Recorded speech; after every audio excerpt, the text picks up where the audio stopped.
Bienvenidos, soy el coleccionista. Aquí, cada historia es una pesadilla, cada sombra esconde un secreto. ¿Te atreves a unirte a la colección? ¿Locura? Quisiera poder pensar así.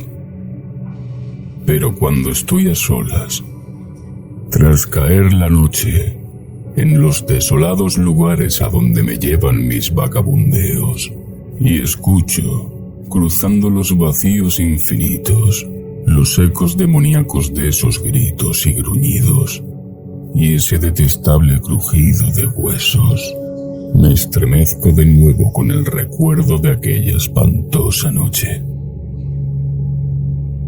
Sabía menos de montería en aquellos días, aunque ya entonces la naturaleza me llamaba tan fuerte como lo hace ahora.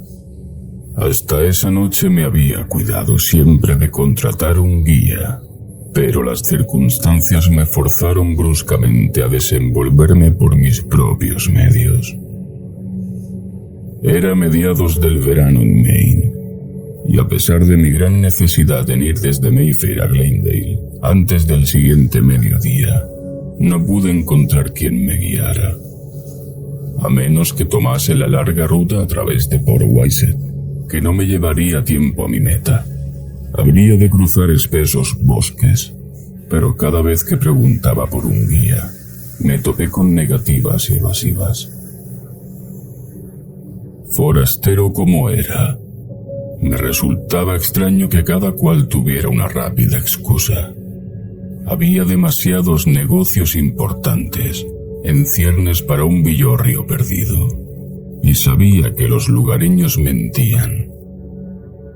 Pero todos tenían deberes imperiosos, o eso decían, y no podían más que asegurarme que la senda a través de los bosques era muy sencilla, corriendo recta hacia el norte y sin la menor dificultad para un mozo vigoroso. Si partía cuando la mañana era aún temprana, aseguraban, podría llegar a Glendale a la puesta del sol y evitar una noche al raso. Aún entonces no sospeché nada. La perspectiva parecía buena y decidí intentarlo a solas, dejando a los perezosos pueblerinos atrás con sus asuntos. Probablemente podría haberlo intentado aún recelando, porque la juventud es testaruda, y desde la niñez me había reído de supersticiones y cuentos de viejas. Así, antes que el sol se estuviera en alto, me había encaminado entre los árboles por la trocha serpenteante con el almuerzo en la mano y la automática en el bolsillo, y el cinturón repleto de crujientes billetes de gran valor. A juzgar por las distancias que me habían dado y el conocimiento de mi propia velocidad, supuse que llegaría a Glendale un poco después del ocaso, pero sabía que retrasándome durante la noche por algún error de cálculo, tenía suficiente experiencia en acampada como para no amilanarme.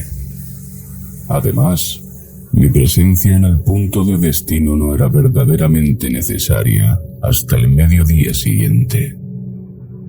Era el clima lo que amenazaba mis planes. El sol, conforme subía, abrasaba aún a través de lo más espeso del follaje, consumiendo mis energías a cada paso. A mediodía, mis ropas estaban empapadas de sudor, y me sentí flaquear a pesar de toda mi resolución. Al internarme más profundamente obstruido, y en muchos puntos casi bloqueado por la maleza. Debían haber pasado semanas, quizás meses, desde que alguien atravesara aquella ruta, y comencé a preguntarme si, después de todo, podría cumplir mi programa. A fin, sintiéndome verdaderamente famélico, busqué la zona más profunda de sombra que pude encontrar y procedí a almorzar el tentempié que el hotel me había preparado. Eran algunos sándwiches insípidos, un pedazo de pastel rancio y una botella de vino muy flojo. aun no siendo un suntuoso festín, fue bastante bienvenido por alguien en mi estado de acalorado agotamiento. Hacía demasiado calor para que el fumar fuera gratificante, así que no saqué mi pipa. En cambio, cuando hube acabado mi comida me tumbé a lo largo bajo los árboles, tratando de reposar un rato antes de emprender la última etapa de mi camino. Supongo que fui un estúpido por beber ese vino, porque, flojo como era, fue bastante para rematar el trabajo que bochornoso y opresivo día habían comenzado. Mi plan consistía en una simple y momentánea relajación, pero con apenas un bostezo de aviso, caí en un profundo sueño. Cuando abrí los ojos, el crepúsculo se cerraba a mi alrededor. Un viento acariciaba mis mejillas, devolviéndome rápidamente mi pleno sentido, y mientras ojeaba el cielo, vi con aprensión que apresuradas nubes negras estaban creando un sólido muro de oscuridad, indicio de violenta tormenta. Ahora sabía que no podría llegar a Glendale antes de la mañana, pero la perspectiva de una noche en los bosques, mi primera noche de acampada solitaria en las espesuras, parecía muy repugnante bajo esas especiales condiciones. En un instante resolví avanzar durante un rato al menos, con la esperanza de encontrar algún cobijo antes que la tempestad se desencadenara. La oscuridad se extendía sobre los bosques como un pesado manto. Las nubes bajas se tornaban aún más amenazadoras, y el viento arreciaba un verdadero vendaval. El relámpago de un distante rayo iluminó el cielo, seguido de un ominoso retumbar que parecía esconder algún maligno propósito. Entonces sentí una gota de lluvia sobre mi mano tendida y, todavía caminando automáticamente, me resigné a lo inevitable. Otro momento y había visto el resplandor, la luz de una ventana a través de árboles y oscuridad. Pendiente de tan solo refugiarme, me apresuré hacia allí. Quisiera Dios que me hubiera dado la vuelta y huido. Había una especie de claro imperfecto, en cuya parte más alejada, con su zaga contra el bosque primitivo, se levantaba una construcción. Había esperado encontrar una choza o una cabaña, pero me detuve sorprendido cuando divisé una casita limpia y de buen gusto con tejado de dos vertientes, de unos 70 años de antigüedad a juzgar por su arquitectura, aunque todavía en un estado de conservación que demostraba la atención más celosa y civilizada. A través de los pequeños paneles de una de las ventanas inferiores brillaba una intensa luz, y hacia ella, azuzado por el impacto de otra gota de lluvia, me apresuré cruzando el claro, aporreando ruidosamente la puerta tan pronto como alcancé las escaleras. Con prontitud, mis golpes tuvieron respuesta en una voz profunda y agradable que pronunció una sola palabra: «Adelante». Empujando la puerta desatrancada, entré en un penumbroso salón alumbrado desde un zaguán abierto a la derecha, más allá del cual había una habitación atestada de libros con la ventana iluminada. Mientras cerraba la puerta exterior a mi espalda, no pude por lo menos que reparar en un extraño aroma en la casa. Un perfume débil, elusivo, casi definible, que de alguna forma sugería animales. Mi anfitrión, supuse, debía ser un trampero que regentaba sus negocios allí mismo. El hombre que había hablado se sentaba en una amplia butaca junto a una mesa central de mármol, con su forma enjuta envuelta en una larga bata gris.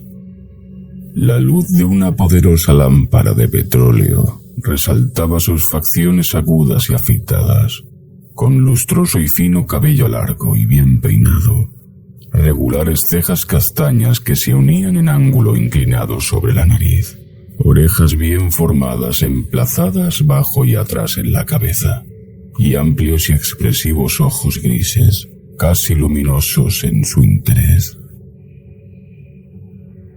Al sonreír una bienvenida, mostró un magnífico juego de firmes dientes blancos, y mientras me señalaba una silla con un ademán, me percaté de la delgadez de sus delicadas manos, con largos y ahusados dedos de rojizas y almendradas uñas ligeramente curvas y exquisitamente manicuradas.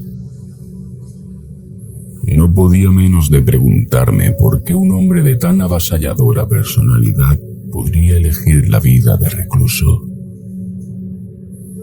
Perdón por la intromisión, me excusé, pero estoy tratando de llegar a Glendale antes de la mañana, y una tormenta me hizo buscar un refugio. Como corroborando mis palabras, en este momento llegó un intenso relámpago, una reverberación chasqueante y la primera descarga de un aguacero torrencial que batía demencialmente contra las ventanas. Mi anfitrión, que parecía ajeno a los elementos, me dedicó otra sonrisa al responder. Su voz era entonada y bien modulada, y sus ojos mostraban una serenidad casi hipnótica. Sea bienvenido a la hospitalidad que yo pueda ofrecerle, aunque me temo que no sea mucha. Tengo una pierna tullida, por lo que tendrá que hacerse cargo. Si tiene hambre encontrará abundancia en la cocina, abundancia de comida, no de ceremonia. Creí detectar una levísima traza de acento extranjero en su tono, aunque su lenguaje era fluido y idiomáticamente correcto. Alzándose a impresionante altura, se dirigió hacia la puerta con largos y renqueantes pasos, y me percaté de los brazos inmensos y velludos que colgaban a cada lado, en curioso contraste con sus delicadas manos. «Venga», invitó, «traiga la lámpara con usted. Puedo sentarme igual de bien en la cocina que aquí». Le seguí al salón y a la habitación de más allá, y en esa dirección descubrí el montón de leña en la esquina y el aparador del muro. Unos instantes más tarde, mientras el fuego brincaba alegremente, le pregunté si no debería preparar comida para dos, pero él declinó cortésmente. «Hace demasiado calor para cenar», me dijo. «Además, he tomado un bocado antes que usted llegara». Tras lavar los platos dejados por mi solitario refrigerio, me senté un rato, fumando satisfecho mi pipa. Mi anfitrión formuló unas pocas preguntas sobre los poblados vecinos, pero cayó en un sombrío mutismo cuando supo que era un forastero. Mientras guardaba silencio, no pude menos que sentir una calidad de extraño en él, un algo insólito y soterrado que a duras penas podía ser analizado. Estaba casi seguro, por otra parte, que yo era tolerado a causa de la tormenta, más que ser bienvenido con genuina hospitalidad. En lo que respecta a la tormenta, parecía haberse agotado. Fuera, ya había clareado, puesto que había una luna llena entre las nubes, y la lluvia había menguado hasta una simple llovizna. Quizás, pensé, podría completar mi viaje después de todo, una idea que insinué a mi anfitrión. «Mejor aguardar hasta mañana», insistió. «Dice que está pensando ponerse en marcha, y hay sus buenas 3 horas hasta Glendale. Tengo 2 alcobas arriba, y es usted bienvenido aún si quiere quedarse. Había tal sinceridad en su invitación que disipaba cualquier duda que pudiera haber tenido acerca de su hospitalidad, y decidí que su silencio era el resultado del largo aislamiento de sus semejantes en estas soledades. Tras permanecer sentado sin proferir palabra durante el tiempo que tardé en fumar 3 pipas, finalmente comencé a bostezar. Ha sido un día más bien agotador para mí, admití, y creo que sería mejor que me fuera a la cama. Debo levantarme al alba, ya sabe, y retomar mi camino. Mi anfitrión agitó el brazo hacia la puerta, a través de la que podía ver el salón y las escaleras. Venga, me indicó, lleve la lámpara con usted. Es la única que tengo, pero no me importa sentarme en la oscuridad, la verdad. La mitad del tiempo no la enciendo cuando estoy solo. El petróleo es difícil de conseguir aquí, y voy raramente al pueblo. Su alcoba es la de la derecha, al final de las escaleras. Tomando la lámpara y volviéndome en el salón para desearle buenas noches, pude ver sus ojos relucir, de una forma parecida a la fosforescencia, en la oscurecida estancia que había abandonado. Durante un momento pensé en la jungla y en los círculos de ojos que a veces fulguran justo más allá del radio de la hoguera. Luego subí las escaleras. Mientras alcanzaba el 2º piso, pude escuchar a mi anfitrión resqueando por el salón hacia la habitación de abajo, y comprendí que se movía con seguridad de búho a pesar de la oscuridad. Verdaderamente, tenía poca necesidad de lámpara. La tormenta había acabado, y al entrar en la habitación asignada la descubrí iluminada por los rayos de la luna llena, que caían sobre la cama desde la ventana sin cortinas, orientada hacia el sur. Apagando la lámpara y sumiendo la casa en la oscuridad, a excepción de los rayos de la luna, olfateé un punzante olor que se imponía sobre el aroma del queroseno, el olor casi animal que había notado al entrar en el lugar. Crucé hasta la ventana y la abrí de par en par, inspirando profundamente el fresco y limpio aire nocturno.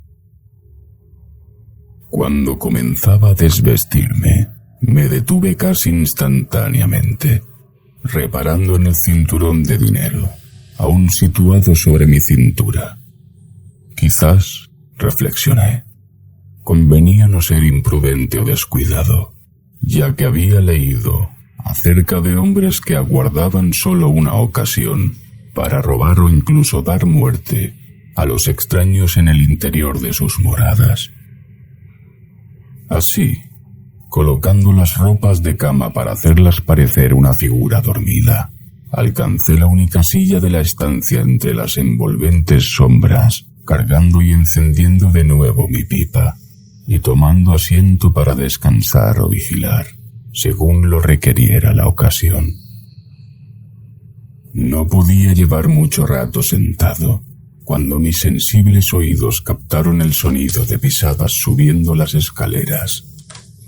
Todos los viejos cuentos sobre anfitriones ladrones vinieron a mi cabeza, pero otro instante de escucha reveló que las pisadas eran francas, fuertes y descuidadas, sin atisbos de disimulo, mientras que los pasos de mi anfitrión, por lo que había oído desde el final de las escaleras, eran zancadas blandas y renqueantes. Apagando las brasas de mi pipa, la puse en mi bolsillo. Después, empuñando y teniendo mi automática, me levanté de la silla y caminé de puntillas por la estancia, agazapándome tensamente en un punto desde el que podía cubrir la puerta. Esta se abrió, y en el pozo de luz lunar entró un hombre que nunca había visto. alto, de anchas espaldas y distinguido, con el rostro medio tapado por la espesa barba cuadrada y el cuello cubierto con una gran pieza de tela negra, de un corte tan obsoleto en América que le señalaba, indudablemente, como extranjero. Cómo había entrado en la casa sin que me apercibiera es algo fuera de mi entendimiento, no pudiendo creer ni por un instante que estuviera oculto en la otra alcoba del salón abajo. Mientras le observaba pensativamente bajo engañosos rayos de luna, me pareció que podía ver directamente a través de la robusta forma, pero quizás esto solo fue una ilusión derivada de mi repentina sorpresa. Percatándose del desarreglo de la cama, pero desdeñando evidentemente la fingida ocupación, el extranjero musitó algo para sí mismo en una lengua extraña y procedió a desnudarse. Lanzando sus ropas a la silla que había desocupado, se metió en la cama, se arropó, y en 1 o 2 segundos estaba resollando con la regular respiración de alguien profundamente dormido. Mi primer pensamiento fue buscar a mi anfitrión y pedirle una explicación, pero 1 segundo más tarde decidí que sería mejor asegurarse que tal incidente no es una secuela de mi sueño de borracho en los bosques. Aún me sentía flojo, desmayado, y, a despecho de mi reciente cena, estaba tan hambriento como si no hubiera comido nada desde el almuerzo del mediodía. Crucé hacia la cama y la alcancé, asiendo el hombro del durmiente. Enseguida, lanzando un ahogado grito de miedo enloquecido y atónito estupor, retrocedí con pulso palpitante y ojos desorbitados, puesto que mis dedos engarzados habían pasado directamente a través del durmiente, alcanzando únicamente las sábanas de debajo. Un análisis completo de mis sensaciones enervadas y confundidas sería inútil. El hombre era intangible, aun cuando todavía podía verle, escuchar su respiración regular y observar su figura media envuelta del lado bajo las sábanas. Y entonces, mientras estaba a punto de creerme loco o bajo hipnosis, escuché otras pisadas en las escaleras blandas, almohadillas, perrunas, pisadas cojeantes, tamborileando hacia arriba, arriba, arriba. Y otra vez el punzante olor animal, ahora con redoblada intensidad. Aturdido y alucinado, me arrastré una vez más tras la protección de la puerta abierta, estremecido hasta la médula, pero ya resignado a cualquier destino conocido o desconocido. Entonces, en ese pozo de fantasmal luz lunar, irrumpió la enjuta forma de un gran lobo gris, cojo, según pude ver, pues una de las patas traseras se mantenía en el aire, como herida por algún tiro perdido. La bestia giró la cabeza en mi dirección, y la pistola resbaló de mis temblorosos dedos, resonando sordamente contra el suelo. La ascendente sucesión de horrores había paralizado rápidamente mi voluntad y conciencia, porque los ojos que ahora fulguraban mirándome desde esa cabeza infernal eran los fosforescentes ojos grises de mi anfitrión, tal y como me había observado a través de la oscuridad de la cocina. Ni siquiera sé si me vio. Los ojos fueron desde mi dirección hacia la cama y contemplaron con glotonería al espectral durmiente. Luego, la cabeza se echó atrás, y de esa demoníaca garganta brotó el más espantoso ulular que haya oído jamás.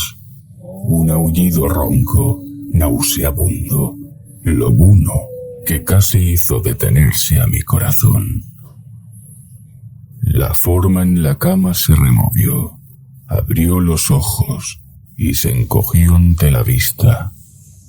El animal se agachó de forma estremecedora, y entonces, mientras la etérea figura lanzaba un grito de mortal angustia humana y terror que ningún espectro de leyenda podría falsificar, saltó directo hacia la garganta de su víctima, con los ojos blancos y firmes dientes reluciendo a la luz de la luna, mientras se cerraban sobre la yugular del vociferante fantasma. El grito terminó por un gorgoteo ahogado en sangre, y los espantados ojos humanos se vidriaron. Aquel grito me impulsó a la acción, y en un segundo había recuperado mi automática y vaciado el cargador en la monstruosidad lobuna ante mí. Pero escuché el impacto de cada bala mientras se enterraba en el muro opuesto sin encontrar resistencia. Mis nervios cedieron. El terror ciego me lanzó hacia la puerta y me hizo mirar atrás para ver que el lobo había hundido sus dientes en el cuerpo de su víctima. Entonces llegó aquella impresión sensorial culminante y el arrollador pensamiento derivado. Era el mismo cuerpo que yo había atravesado con la mano momentos antes, pero mientras me abalanzaba por esa negra escalera de pesadilla, pude escuchar el astillarse de los huesos. ¿Cómo encontré el camino de Glendale o cómo conseguí atravesarlo? Supongo que jamás lo sabré. Solo sé que el alba me encontró en la colina al límite de los bosques, con la escarpada población bajo mis pies y la cinta azul del Cataqua centellando en la distancia. Destocado, sin chaqueta, con el rostro tiznado y empapado de sudor, como si hubiera pasado la noche bajo tormenta. Renuncié a entrar en el pueblo hasta recobrar un poco, al menos, la compostura. Al fin emprendí camino colina abajo por las estrechas calles empedradas de portales coloniales, hasta llegar a la casa de Lafayette, cuyo propietario me miró intrigado. ¿De dónde vienes tan temprano, hijo? ¿Cómo traes esa facha? Acabo de llegar atravesando los bosques desde Mayfair. ¿Has venido a través de los bosques del diablo esta noche y solo? El anciano me dedicó una indispuesta mirada mezcla de horror e incredulidad. ¿Por qué no? Repuse. No podría haberlo hecho a tiempo por el Portwaiset. Y debía estar aquí a mediodía, lo más tardar. Y esta noche hubo luna llena. Dios mío. ¿Viste algo de Vasily Okranikov o el conde? Oiga, tengo cara de tonto. ¿Qué quiere? ¿Reírse de mí? Pero su tono fue tan grave como el de un sacerdote al replicar. Debes de ser nuevo por aquí, hijito.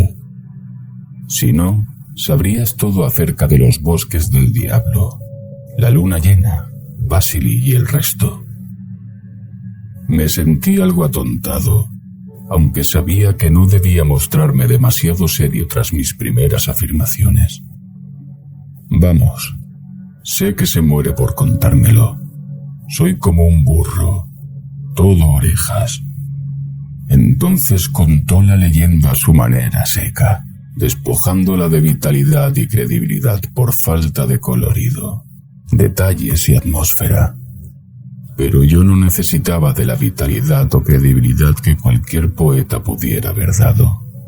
Rememorar lo que había presenciado y recordar que no había oído el cuento hasta después de haber tenido la experiencia y huido del terror de aquellos fantasmales huesos astillándose.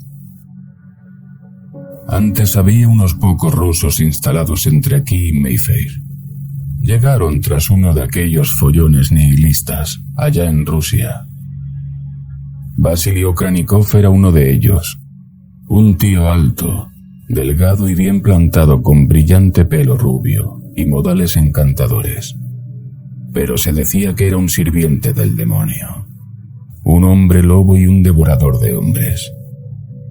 Se edificó una casa en los bosques, como a 1/3 del camino entre esto y Mayfair, y allí vivió solo. De vez en cuando llegaba un viajero de los bosques con algún cuentecillo extraño acerca de haber sido perseguido por un gran lobo con relucientes ojos humanos, como los de Ukranikov. Una noche, alguien le pegó un tiro al lobo, y la siguiente vez que el ruso vino a Glendale cojeaba. Eso encajaba todo. Ya no eran simples sospechas, sino hechos probados. Entonces mandó a Mayfield por el conde. Su nombre era Fyodor Chernevsky, y había comprado la vieja casa Fowler, de tejado a 2 aguas en State Street, para que acudiera a verle. Todos previnieron al conde, que era un buen hombre y un espléndido vecino, pero él dijo que sabía cuidar de sí mismo. Era la noche de luna llena. Era valiente como él solo. Y cuanto hizo fue pedir a algunos de sus hombres, que tenían cerca del lugar, que le siguieran a casa de Vasily si no volvía en un plazo prudencial. Así lo hicieron. Y me dices, hijito, ¿que has estado cruzando esos bosques de noche? Ya le digo que sí. Traté de no parecer un embustero. No soy ningún conde, y heme aquí para contarlo. Pero, ¿qué encontraron los hombres en casa de Ukranikov? Encontraron el cuerpo destrozado del conde, hijito, y un fibroso lobo gris agazapado sobre él con fauces ensangrentadas. Puedes suponer lo que era el lobo. Y se cuenta que cada luna llena... Pero, hijito, ¿no viste ni oíste nada? Nada, hombre. Y dígame, ¿qué pasó con el lobo o Vasily Ukranikov? Toma, lo mataron, hijo. Lo llenaron de plomo y lo enterraron en la casa, y luego prendieron fuego al lugar. Sabe que esto fue hace 60 años, cuando yo era un crío, aunque lo recuerde como si fuera ayer. Me volví con un encogimiento de hombros. Todo eso sonaba demasiado extraño, estúpido y artificial a plena luz del día. Pero, a veces, cuando estoy a sola tras la caída de la noche en lugares desiertos y escucho los ecos demoníacos de esos gritos y bramidos y ese detestable crujir de huesos, vuelvo a estremecerme con el ruido de aquella espantosa noche. Si te atreves a volver, suscríbete y activa la campana de notificaciones. Nos vemos en la próxima.